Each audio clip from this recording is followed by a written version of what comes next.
जिसके जीवन में धर्म बच गया, समझो उसका जीवन बच गया।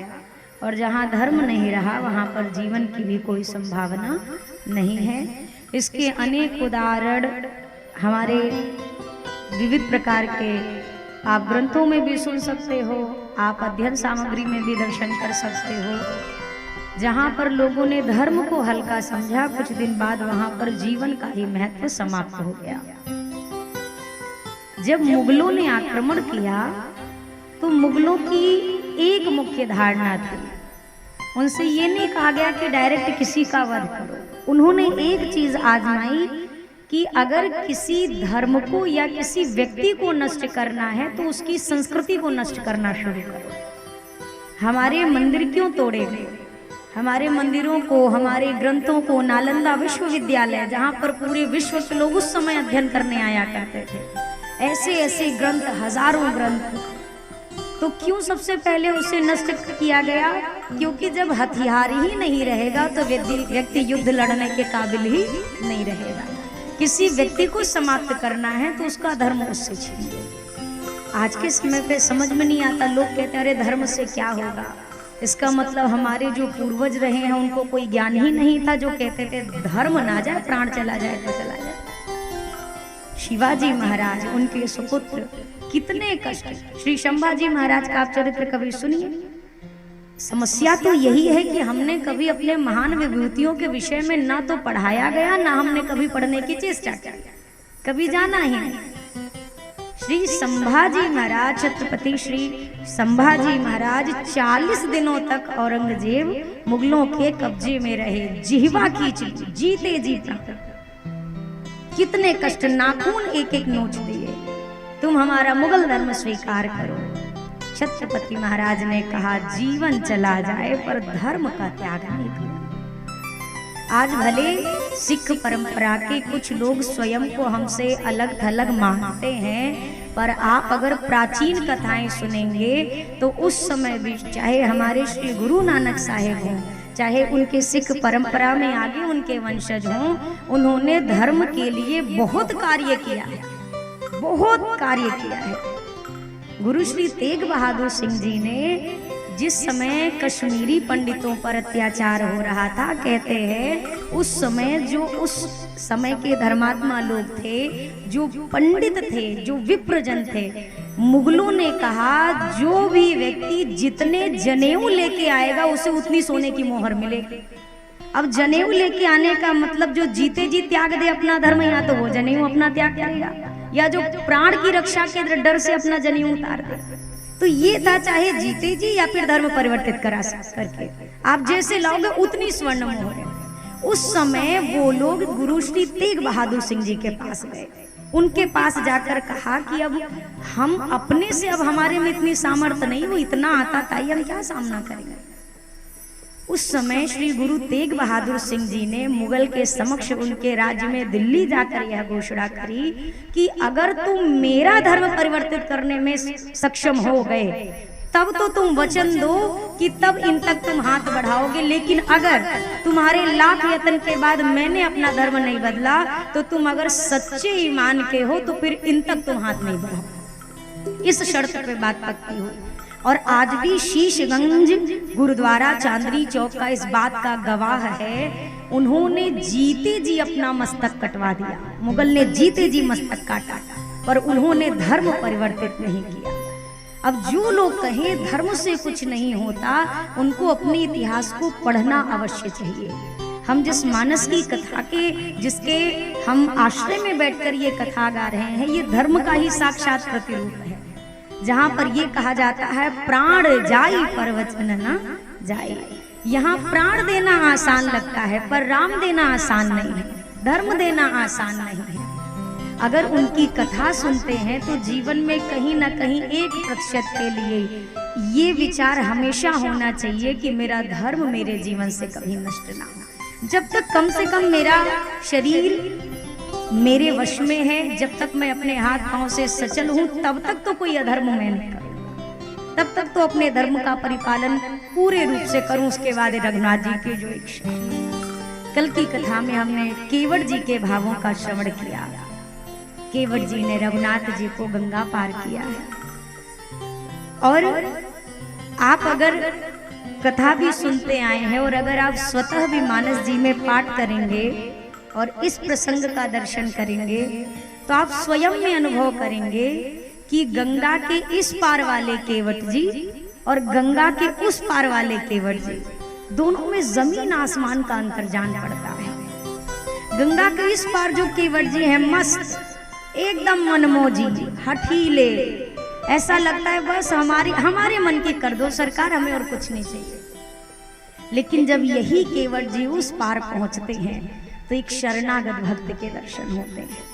एक ऐसा संकल्पित और आश्रित भक्त जो शब्द, मैं कई बार कथाओं में इस बात को दोहरा चुकी हूँ कि जो शब्द त्रैलोक्य विजेता रावण जिंदगी में नहीं बोल पाया, सब कुछ पाने के बाद सोने की लंका मिल गई है, पुष्पक विमान जैसा विमान है, इतना सर्वशक्तिमान है, पर वो रावण जीवन में जो शब्द ना बोल सका वो गंगा के तट पर नैया चलाने वाले केवट जी बोल रहे हैं। रघुनाथ जी को संकोच है, प्रभु ही सकुच यही नहीं कछु दीना, मैंने इसको कुछ प्रदान नहीं किया। रघुनाथ संकोच में है। आप विचार करो, संसार में ऐसी कौन सी वस्तु है जो मेरे ठाकुर नहीं दे सकते किसी को। लेकिन ठाकुर जी संसार में सबका ऋण चुकाने में आसान समझते, पर कहते मैं भक्त के ऋण से कभी वो ऋण होना ही नहीं चाहता, वो ऋण होना ही नहीं चाहते भक्त के ऋण से। ठाकुर जी ने कहा क्या दूं, मेरे पास तो कुछ नहीं।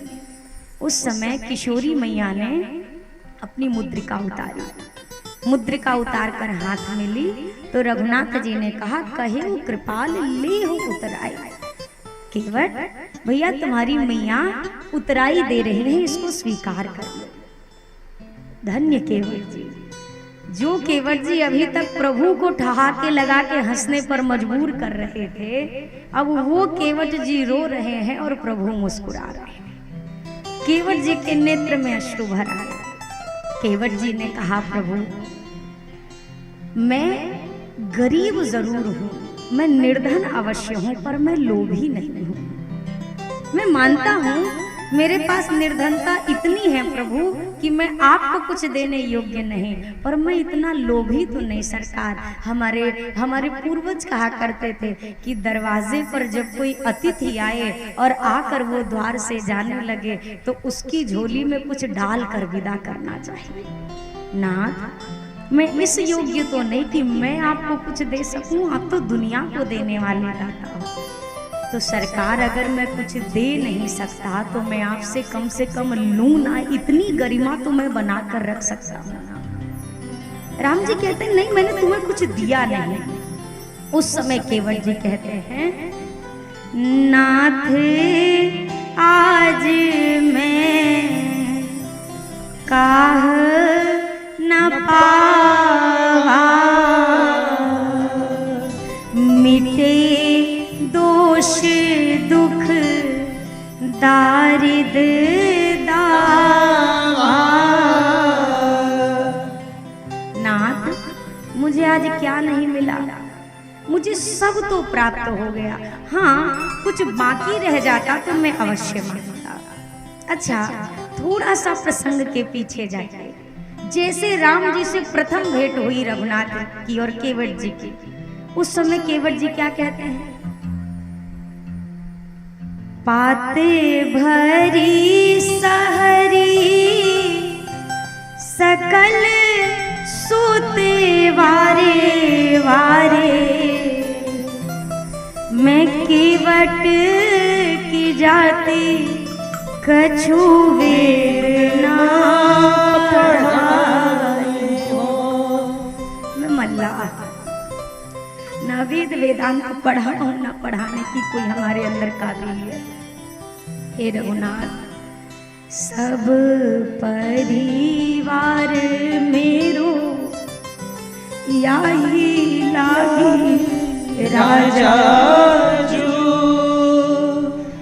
हूँ दीन वित्तहीन कैसे दूसरी गढ़ाई हो।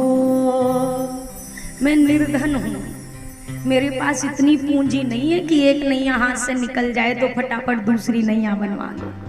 मेरे पास धन नहीं है प्रभु, मैं दरिद्र हूँ, दीनता है। कहाँ से करूंगा मैं दूसरे नैया की व्यवस्था। अच्छा तो विचार करिए, कुछ समय के अंतराल में भगवान ने केवट को ऐसा क्या दे दिया कि वही केवट 10 मिनट बाद कहते हैं प्रभु पद कमल धोई चढ़ाई नाव न नाथ उतराई। आपको नैया पर बिठाऊंगा, पार करूंगा, पर उतराई नहीं मांगूंगा। चलो वहां तक की भी बात पूरी हो गई कि कुछ लिया नहीं। लेकिन फिर ऐसा क्या हुआ कि गंगा के इस पार से उस पार तक पहुंचते पहुंचते केवट जी कह पड़ते हैं संसार में ऐसी कौन सी वस्तु है रघुनंदन जो मुझे नहीं मिली। नाथ आज मैं कहाँ ना पावा। रघुनाथ कहते मैंने तुम्हें कुछ नहीं दिया भैया। केवट जी कहते मुझे उस एक वस्तु का नाम बताओ जो आज आप मुझे नहीं मिल गया। मुझे सब तो प्राप्त हो गया, मुझे क्या चाहिए। केवट जी ने जो शब्द कहे, बड़े से बड़े व्यक्ति के मुख से यह बात निकल पाना असंभव है। केवट जी कह रहे हैं अब कछु नाथ न चाहिए मोरे, दीन दयाल अनुग्रह तोरे। अब मुझे कुछ नहीं चाहिए हे दीन बंधु, सब तो मिल गया। अब पाने के लिए बचा ही कोई रिक्त स्थान नहीं जो मैं पाने की लालसा रखूं। आप कोई कथा उठाकर पढ़िए, इतने बड़े बड़े पात्रों की चर्चा हुई। मैंने अभी प्रारंभ में कहा रावण हो, कंस हो, दुर्योधन हो, इतने विशाल साम्राज्य को पाकर के भी जीवन में कोई ये ना बोल पाया कि अब कछु नाथ न चाहिए मोरे। एक गांव का राजा हो, 10 गांव का राजा हो, कहीं का मालिक हो, और भगवान के सामने जाकर कभी हमें ये कहने की हिम्मत नहीं पड़ती अब कुछ नहीं चाहिए बस अपना। ये कहने की सामर्थ्य किसी केवट के भीतर होती है, ये कहने की सामर्थ्य किसी सुदामा जी के भीतर होती है। ये एक शब्द कह पाना ये चलते फिरते आम लोगों के वश की बात नहीं है भैया। धन के अमीर लोगों के मुख से ये बात भगवान जाने निकलेगी कि नहीं निकलेगी, लेकिन जिस व्यक्ति ने अपने मन को अमीर बना लिया वो ये बात कह सकता है कि अब कछु नाथ न चाहिए, मुझे कुछ नहीं चाहिए, मुझे किसी वस्तु की आवश्यकता नहीं है। हमने अमीरी गरीबी का एक परिमाप तैयार किया है, जिसके पास धन ज्यादा है वो अमीर है, जिसके पास धन कम है वो गरीब है। पर भैया आप कभी आजमा करके देख लेना, अमीर और गरीब होना आज के समय पे ये अभाव का विषय नहीं, स्वभाव का विषय है। करोड़ों के बंगले में बैठा हुआ व्यक्ति भी स्वयं को निर्धन समझ रहा है क्योंकि और नहीं है, और एक टूटी झोपड़ी में रहने वाला भी ठाकुर से कहता इतना दे दिया और कितना दोगे, कितना दोगे। कोई पूछे भैया कैसे रहता, अरे छप्पर फाड़ के ठाकुर की कृपा बरस रही है, और क्या चाहिए मुझे। मैं इस प्रसंग पे कई बार विस्तृत में चर्चा कर चुकी हूँ। मुझे सुदामा जी का जीवन बहुत अच्छा लगता है। अगर कोई कहे व्यक्ति कि भैया और कैसे गुजारा हो रहा है, और व्यक्ति को लगे कि मेरे पास अभाव है, तो वो व्यक्ति क्या उदाहरण देता है जरा सोच के बताइएगा। बस भैया सुदामा जैसी जिंदगी है। आपसे हृदय से एक बात कहूँ, जिस दिन ये जीवन सुदामा जैसा हो जाएगा ना, उस दिन कन्हैया हमारा मित्र होगा, उस दिन वो हमारा सखा होगा। जरा अपने जीवन पर दृष्टिपात करके देखिए, हम कब सुदामा बने हैं, हम कब सुदामा बने। हमें एक गाड़ी भी मिल गई, एक बंगला भी मिल गया, बंगला नहीं तो चलो रहने को छत तो सर पे है ना, है कि नहीं है। कभी हम कब ठाकुर जी से कहे नहीं सरकार आप बस करो ना, मांगना बंद नहीं किया गया, कभी किया, हमेशा तो शुरू रहे। सुदामा जी ने जीवन में कभी मांगा क्या। सुशीला जी बार बार जबरन कह के भेजते, सुना है आपके मित्र हैं, सुना है आपके मित्र, आप क्यों नहीं जाते। क्या स्थिति है सुदामा जी के घर की। कल एकादशी है ना, एक मास में 2 पाक में 2 एकादशी पड़ती है।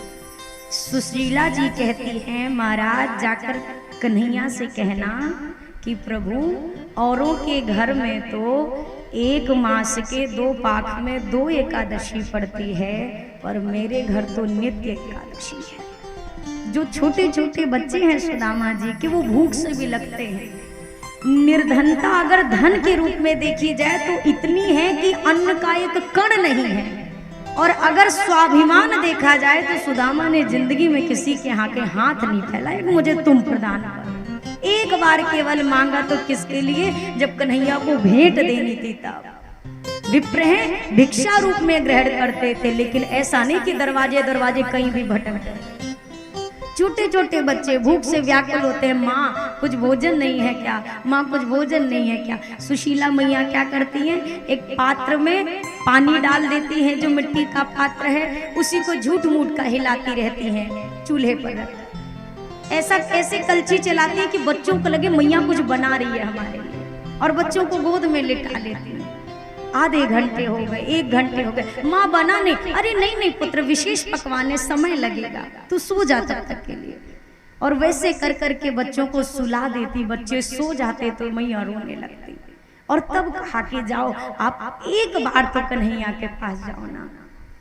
संसार के लोग की जुबान पर ये भजन है कि अरे द्वारपालो कन्हैया से कह दो कि दर पे सुदामा गरीब, और क्या है आगे, भटकते भटकते न जाने से कहां से, ऐसा ही कुछ भजन है पूरा। ये भजन गा देना, देखिए हमको इससे कोई आपत्ति नहीं है, पर सुदामा जी के जैसा जीवन और सुदामा जी को जो लोग निर्धन समझ के ये भजन गा रहे हैं, उनके लिए बहुत बड़ी गलतफहमी है।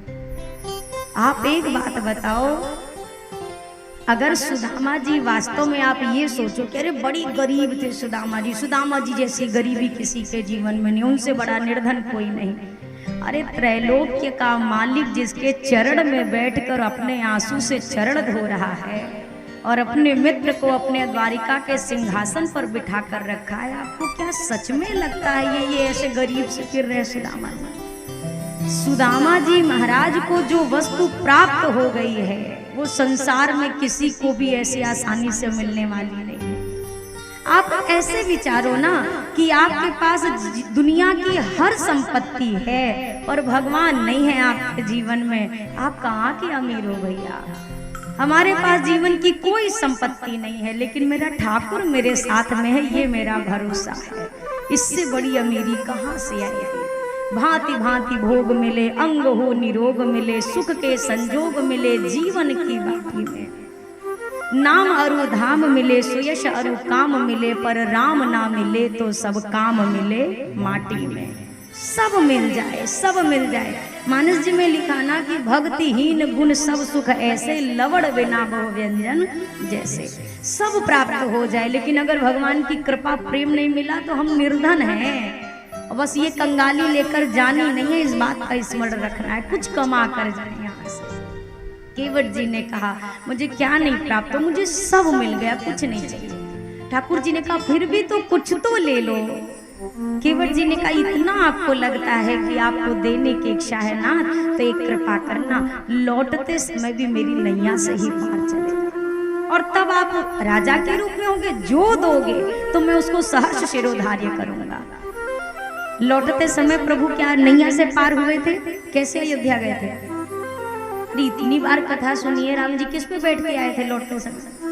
पुष्पक विमान पे मिले केवट जी से, पर नैया से पार नहीं, पुष्पक विमान से ही पहुंचे। केवट जी ने कहा मुस्कुरा कर, वाह सरकार, जब जाने के लिए व्यवस्था नहीं थी तो निहोरा कर करके हमारी नैया मांग रहे थे, भैया दे दो, भैया दे दो। आज बड़ा एक विमान क्या मिल गया तो ऊपर ऊपर से चले जा रहे हो, अब मेरी नैया में नहीं बैठोगे सरकार।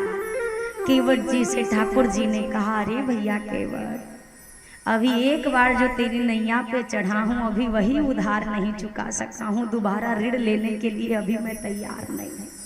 एक बार का कर्जा नहीं चुका पाया, दोबारा और चढ़ के कर्जदार कैसे बनेगा? ये भाव केवट जी का बड़े प्रेम के साथ केवट जी ने विदा करा।